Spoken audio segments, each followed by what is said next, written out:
luwalhati sa Ama, sa Anak, at sa Diyos Espiritu Santo. Para noong una ngayon, magpakailanman at magpasawalang hanggan siya nawa.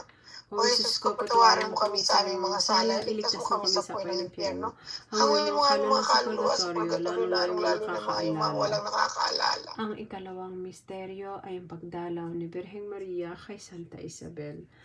Ama namin sumasalangit ka, sambahin ang ngalan mo.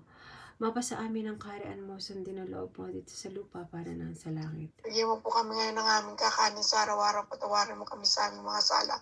Para ng pagpapatawad namin sa nagkakasala sa amin, huwag mo kami paintulot at tuksoidyahan mo kami sa lahat ng Aba, masasama. Ginoong Maria, napupuno ka ng grasya, ang Panginoon Diyos sumama sa iyo. Bukod ka pinagpala sa babaeng lahat, pinagpala naman ang iyong anak na si Jesus. Santa Maria, Ina ng Diyos, panalangin mo kang makasalanan niya na itong kamamatay. Aba, Amen. Ginoong Maria, napupuno ka ng grasya, ang Panginoon Diyos sumama sa iyo. Bukod ka pinagpala sa babaeng lahat, pinagpala